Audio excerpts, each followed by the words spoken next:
Here at the Brighter Ministry, we want to liberate, encourage, and bless you on your journey. Nothing we share here is meant to be medical advice, though, so please find your own local healthcare professional to guide you in your own decision making. Welcome back to part 2 of our conversation with Becky Mathieu, who is a child and youth worker, a registered psychotherapist, and an after-hours on-call chaplain at a local hospital.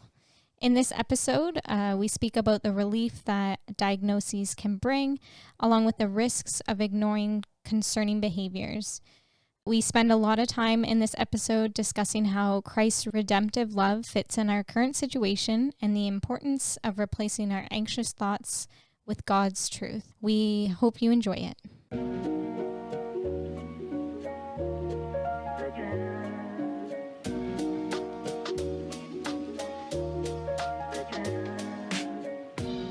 In this world, we face hard things. For some of us, the hardest stuff exists within ourselves, as we or someone we know grapples with mental illness. We believe there's great hope and power in the gospel of Christ, and that this hope and power can defeat all darkness, even the most eluding and treacherous kinds. If you've ever wondered where God could be in all of the loneliness, confusion, and difficulty, stick around. Here, we share practical and spiritual truths from the Bible and our own lives to help you navigate through whatever you may be facing. We believe that wherever you are in your journey, Jesus can make it brighter.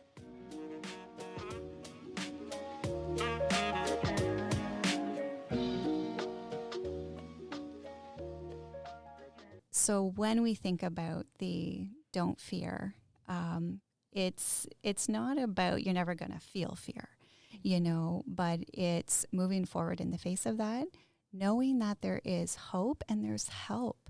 So should you face a diagnosis of that kind, which is really tough, there's people to help. There's professionals that will help. There's organizations that can help. There's resources that, can get into your hands. You won't be doing it alone. Yeah. Especially, and we spoke just a bit about, we don't want to overdiagnose. We don't want to diagnose in a wrong way. We don't want to self-diagnose, because labels can be good or labels can be not so good for kids. They can be labeled the bad kid, or they have this or they're that.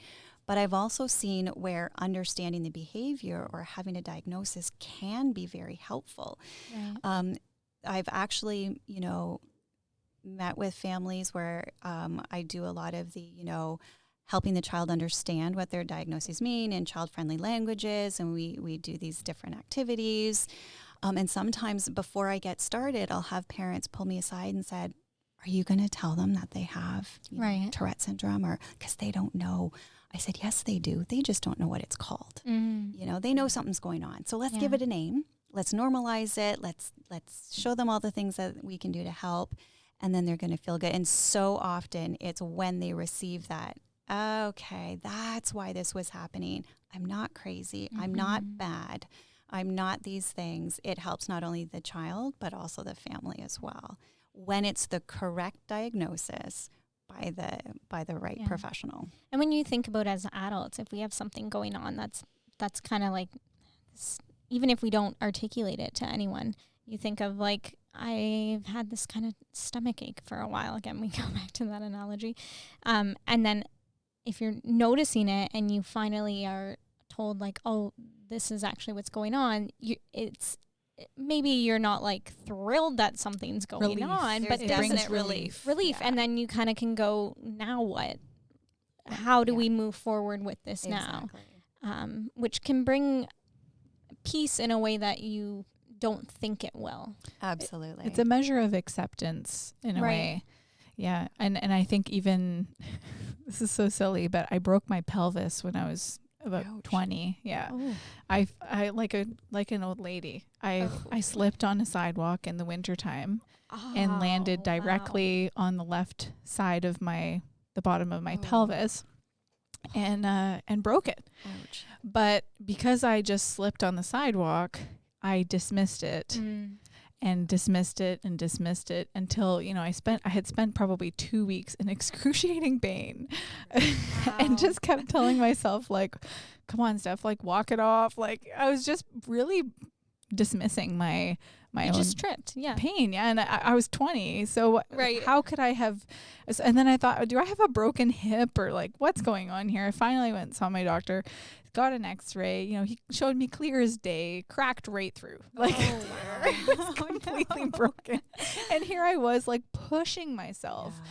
But when he showed me that I had a broken pelvis, it brought such a measure of relief because it gave me permission to rest. Mm-hmm. It gave me permission to treat the pain, to take Tylenol. At the time, that was what made sense for that treatment. There's nothing else you can really do for a broken pelvis, of course, depending on the break.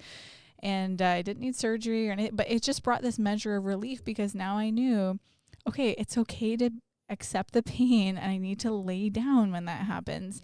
And it's okay for me to ask someone else, you know, my husband at the time, can you get me a glass of water? Because I'm laying down and I don't want to get up again because I want this to heal. And it kind of brought along that measure of relief needed and the acceptance of, no, something is wrong. That's right. And it is okay to slow down. That's right. You know, and I do think of slowing down as being one of the first things that might happen for a family when they understand that something is going on. That's okay, right. Well, that gives us permission to take these other things off our plate. Yeah. You know, we don't have to feel guilty about saying no to that volunteering thing at the church or saying no to all these extra play dates or that big birthday party thing coming up because we're trying to figure something new out. And when we overdo it and when we go too hard and too fast, well then it's gonna bring that discomfort that comes because there is something going on. Absolutely. Mm-hmm. And what would be maybe the risk in maybe noticing these things but just kind of hoping that things will go away or the kid will learn to adapt? What is there a risk in kind of just letting things go the way that they've been? Sure. I guess probably one of the biggest risks is if there is something biologically wrong, if this child really does have a diagnosis, then to ignore it and hope for the best isn't going to help either you or the child. Because like I said, the gap starts to widen, things become more difficult, social interactions become tough, expectations are not being met, their education could be at risk, their relationships, their peers, their friendships, all of those things. And we're not getting them the help that they require. Mm-hmm. Certain diagnoses, for example, if I think of anxiety disorders, they don't get better over time without help, without treatment. So those will continue to worsen. The world will get smaller and smaller if we ignore what's going on and don't get them the help. Some diagnoses with age, they sometimes seem to almost kind of improve on their own, but that is not the case for all of them. So hoping for the best, we see kids that lose out on friendships because other kids don't understand what's going on. They're the kids that, maybe don't get to keep going to youth group anymore, or they don't get invited to birthday parties, or falling behind in school, not because they're not capable or able, but because of the way in which they're being taught is not it's not helpful for them. Yeah, exactly. So those would probably be the biggest risks and just not getting the help or meeting their full potential. I just want to go back to the gospel again, this whole conversation, because especially parents, and I'm just thinking of who's listening and what their circumstances might be, and remembering the basis of the gospel. And we always go back to the 4 kind of pillars, what we call pillars. I don't know if that's what they're actually called. We're not theologians. No, by any means. Is creation, fall, redemption, and reconciliation. And really having acceptance of the full truth of the gospel in that context of, yes, we were created to have children who are, fully functional. Their intellectual abilities are not impaired. Their social constructs are not impaired. God created us to have that. And when he made creation, when he made children and parenthood and all of these facets that he made in his beautiful creation, the design was flawless. Yeah. It really was. There was no anxiety disorder. There was no intellectual disability. And I really believe, going all the way through to redemption and reconciliation, that there won't be in heaven. And for these children, they will be able to walk and talk and worship Jesus in heaven. Amen. But there's the fall. And just as we've talked about acceptance a lot, we accept that the impacts of sin on creation have been so intense, such that children, innocent, undeserving, a lot of parents see their children as such a bright light in a world, and they're so innocent, so vulnerable that the impacts of sin reaches even them. Yeah. Right? Yeah, we're born into sin. Yes. Yeah. So they're impacted by the fall, and today we have the redemption of Christ in the midst of that. And we've talked about having peace, and for parents especially, and for their children. So how would you talk about the hope of Christ with a child? I'm thinking, if there's a parent listening, maybe they're not going to get a consult. Maybe they're not going to need extra help, but their child is still on that normal range of having anxiety, especially today with all the ups and downs that we're going through currently, or a child who's experiencing a lot of maybe mature content coming in, hearing about COVID cases and the election and things going on in the world and the turmoil and what they may be responding and like. Picking up on parents, parents' anxieties or parents' anger. And I also think like school's about to start. That can bring a whole slew of different behaviors. Well, and there's a lot of unknowns even with school starting here in Ontario. Yeah. We're facing a lot of uncertainties. So I'm thinking for the parent who's listening and they're just tooting in their ears for that thing that they can bring home and maybe even share directly with their child or with themselves and the Lord. What is that? How does the redemption of Christ fit today with their child and what their child is facing, whether it is on a range of normal or not? Right. It's a big question. It is a big question.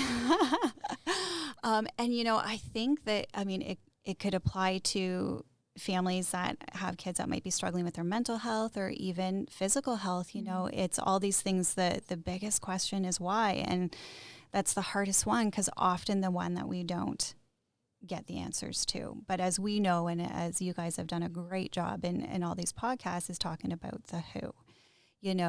Who is right in the center of it? Who knew this was already going to happen before you did? Who's holding this child? Who's holding this family, even when it feels like it's falling apart?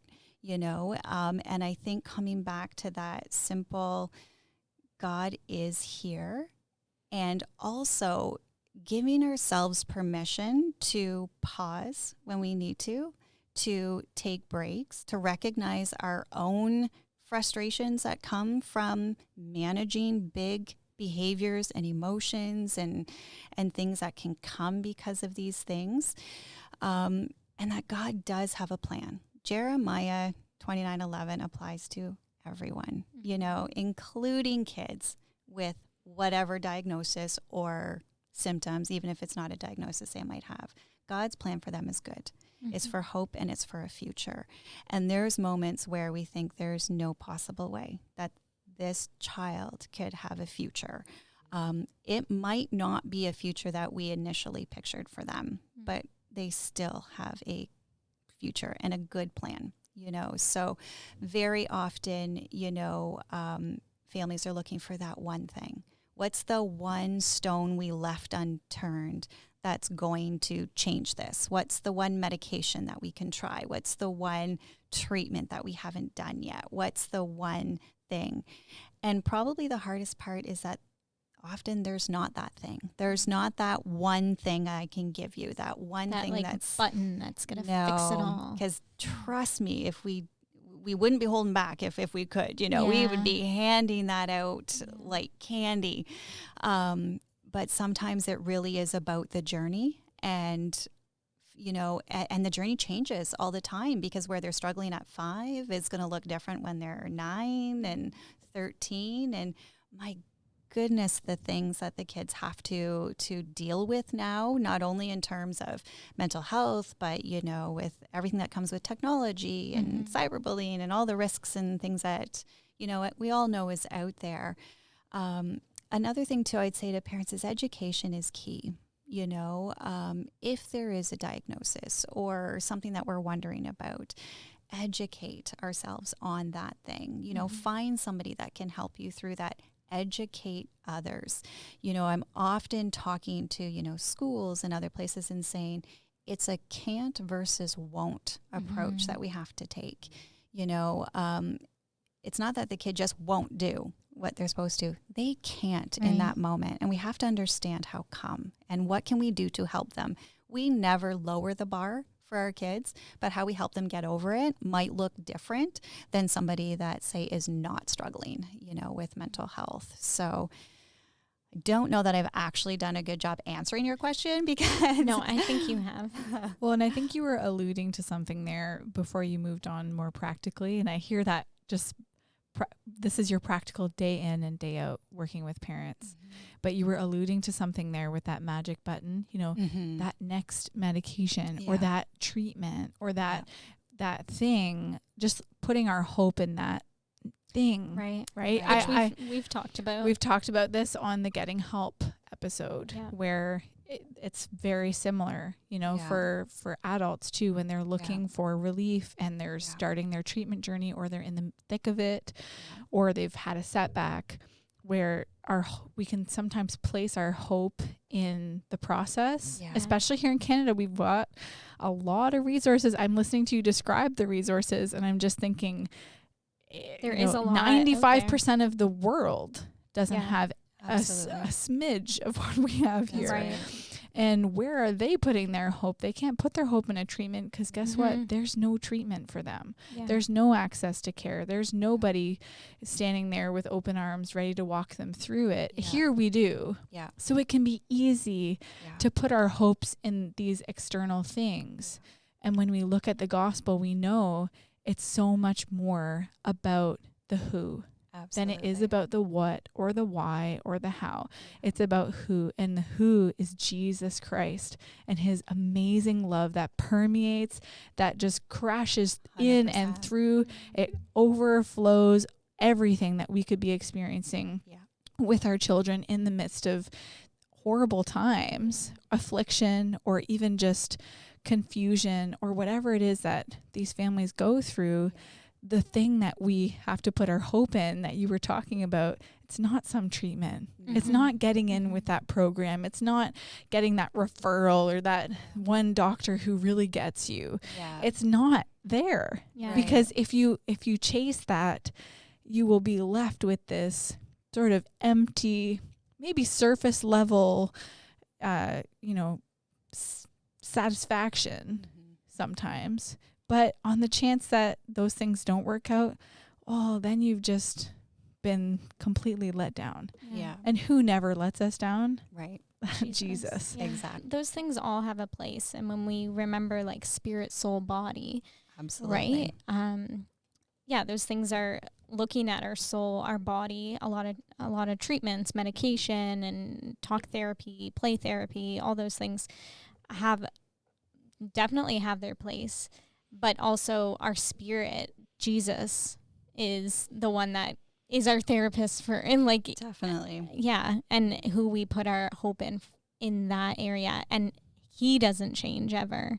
That's right. Oh, thank God. It has to start there. It does. Yes. Right. Yeah. And it's when we think of like a holistic approach, the world is very good at the biopsychosocial model, you know, looking at all those pieces. And the church is very good at looking at the spiritual piece. The difficult part is bringing that all together on both sides, is having the biopsychosocial spiritual part, and especially knowing that the spiritual part, it's amazing when we read through the Bible, when I've done the training. I mean, God knew mental health struggles were coming, and he prepared us in his word. At the heart of some of the treatment I do, I chuckled because it's all biblical. It's in the Bible. It's 100% biblical. If we look at cognitive behavior therapy, kind of at its core, where we're talking about our thoughts determine our emotions, determine our reactions.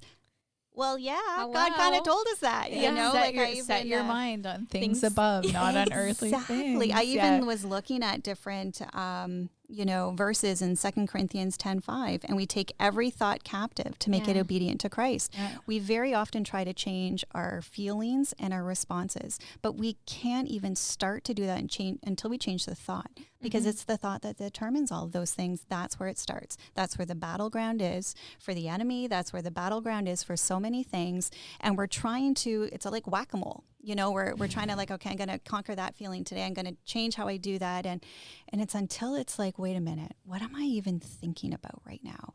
And so often we feeling like, how many times have there been, where we wake up and we can like have ourselves in a bad mood in like 20 minutes. And it's like, where the heck did this come from? And it's like, wait a minute, what was I thinking about? Yeah. Because when we track it back to that, that's what started it, and then we look at Proverbs 4:23, above all else, guard your heart, for everything you do flows from it, and what's in our heart is often coming from our thoughts and our minds. And when we're seeing those things come out, it's like, okay, I have to guard my heart. And in order to do that, I have to guard my mind as well, because those two are so connected. And Romans 12:2, do not conform to the pattern of this world, but be transformed by the renewing of your mind.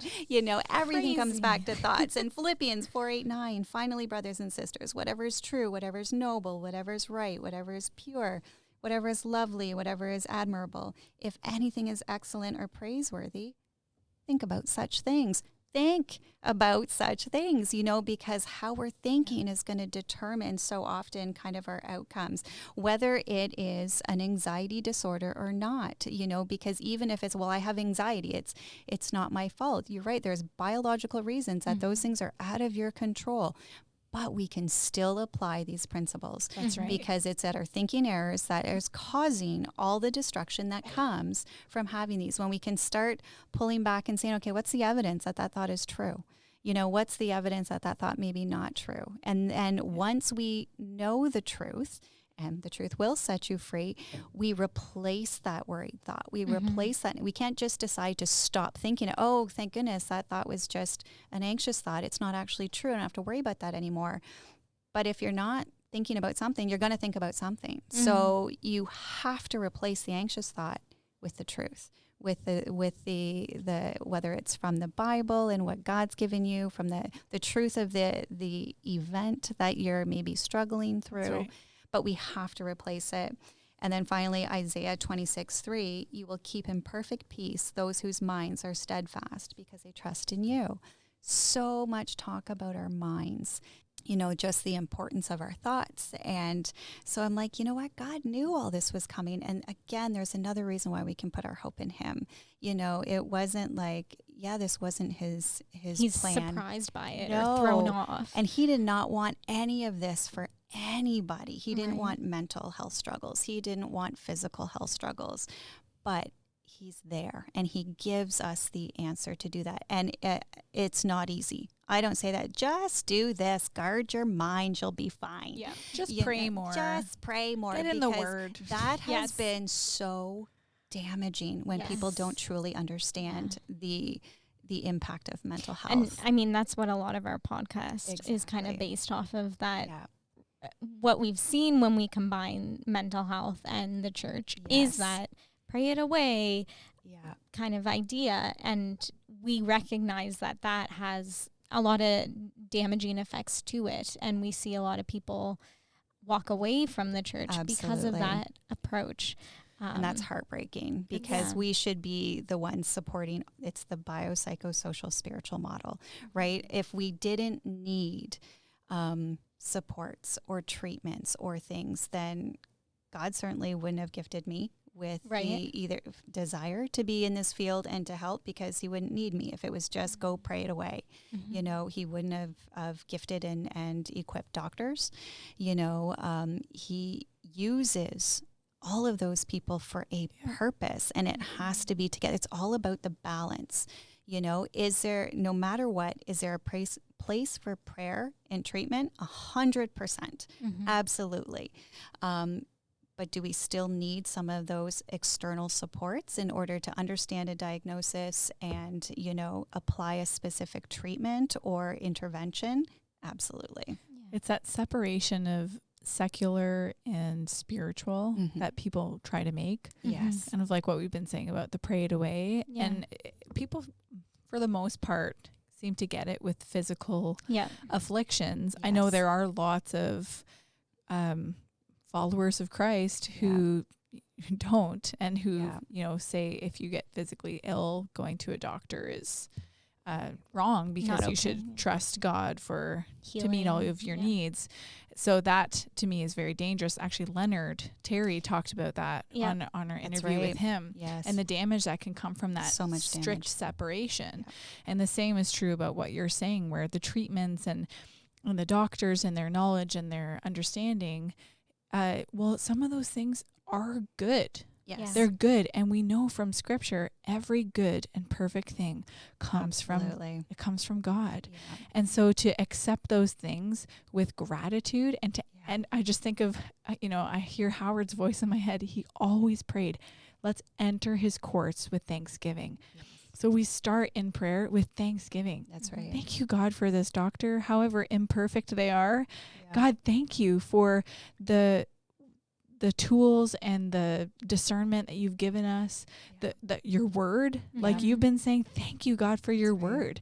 You know, I'm not going to just get so narrow-minded on any one of these things, because my mind is on you, Lord. Yeah. Yes. And I'm going to praise you and thank you. That's the things of the world. And when you do that and you make it about God, and our minds are really steadfast on him and not any one of these specific gifts that he's given us to manage through mental health difficulties, like medication or treatment or a support person or something. When we make it about Christ, we can constantly come back to him, and he provides that integration. He provides the thing. He's the cornerstone, right? That's right. He's the one that it all comes under. It all comes through, everything through him, for him, by him. Absolutely. Because he is good. Yeah. And anything not of him, well, guess what? When our minds are steadfast on him, we'll be able to identify those things, including our own thoughts. That's right. Our worried thoughts. And when our minds are steadfast on Christ, those troubling thoughts that are not from God and that don't serve us in our relationship with him, we can hear them more clearly, and we can discern them and address them more clearly. That's right. I've got one more story. I'm thinking of some of these things as you're sharing, but when I was pregnant with my daughter, somewhere in the pregnancy, we did the kind of just typical screenings that you do for like genetic the genetic screening. And we got a marker back positive for Down syndrome. And well, it seemed like that anyways. It was a mistake by the administration team at my doctor's office. So I spent a couple days between getting that phone call and being able to see my doctor. I spent those days trying to process what that might mean for my family. And I did have a lot of worry. I'll admit I was concerned, especially for her health, because I know there's a lot of health difficulties and heart problems that can come for these children, and often they're not born healthy. So that was my main concern. And when I found out that it was all a mistake, I was so relieved, but also just upset that had happened in the beginning. And I was telling a friend about it, who's a godly woman in my life, an older believer. And I said, oh, I'm so glad, because I said, now I don't have to be so worried. And she just looked at me and she said, there was never anything to be worried about. Despite what? The testing. Exactly. But she just let it sit there. There was never anything to be worried about, because God was always going to be with me through it. No matter what had happened, it was going to be an experience, if I wanted it to be, that was permeated with his presence. And that's the truth that we have, is it can all be permeated with his presence. Absolutely. Yeah. And I think we might wrap it up here. Is there anything else that you wanted to share, or any resources? We'll send some links out as we do the show notes. Oh, perfect. We'll include the Welcome to Holland book, and maybe a link to just the government organization you work for, so people can check it out if they're interested in services. Yeah. And even if they're in the London area, and they are starting down their journey of, navigating through potential mental health diagnoses, then organizations they can check out are Marymount, Vanier Children's Center. If they're under 12 and over 12 and up is Craigwood Youth Services. Yeah. And those can all certainly be added. And there's lots of different resources. And again, depending on the different diagnoses, because again, there's such an array of diagnoses. I focus mainly today kind of on anxiety disorders and Tourette syndrome and those types of things, because that's my area of expertise. Autism is not, but there are resources for the developmental disabilities as well, and autism and those. Yeah, Thames Valley Thames Valley would be yeah. my top one to recommend there as well. So, so I say that to say there's hope. And again, none of this to minimize the experiences that people go through, because I've sat with families in the middle of the meltdowns and they're not easy, and they are scary, and they can be really tough. They're heartbreaking. So all of those things. So I say, even to the parents, care for yourself as well, because there's also supports and help for the parents and the caregivers and those that are coming alongside to support the child. But if you're wondering, just ask a doctor, say, hey, I don't know if I need to be concerned about this yet. They'll tell you, and then if there is some behaviors that are starting to appear more so, then certainly they can check those out. And even if it's not a disorder, again, there's such great resources to help manage anxiety symptoms, or when we're in overload and we tend to see those, meltdowns, or just delays, Exactly. If there's a speech delay, Absolutely. which, you said, doesn't necessarily mean the rest of their life is. No. There's many people. I remember I had to do extra help with reading when I was a kid. Right. And that's not something that I struggle with anymore. Yeah. So it doesn't necessarily mean if they need some extra help now That's right. that's the rest of their life. Right. And there's no shame in getting help. We don't feel the same level of shame if we need to, get help physically, for a diagnosis of something. So there's zero shame in needing help. And sometimes it's just really about building skills. So, and for all adults kind of involved in this child life to not shame and build up the skill, because, if a child was falling behind in math, we wouldn't, start to say, well, if you can all of a sudden do this question, then, I'm going to give you a chocolate bar. It doesn't matter how great the reward is, or if you don't solve this problem, then you don't get to go home until you do. Well, the threat of that consequence isn't going to change anything. We have to teach them the math skills. Yeah. It's the same thing. We have to build up their skills in things including frustration tolerance, managing their emotions, understanding themselves and others, more specific things if there is a diagnosis, around anxiety or Tourette syndrome or trichotillomania or sensory processing dysfunction, whatever it is, there are people that can and will help. Absolutely. That's great. Yeah. Well, we're so glad that we had you here. This has been an awesome conversation. Yeah. It's been fun. Thank you. So we just want to say thank you for coming. We're going to share the scriptures in our show notes that you shared, as well as all the links to the services. And yeah, we're really glad to have had you here. So thank you for coming. Thank you so much. This was fun.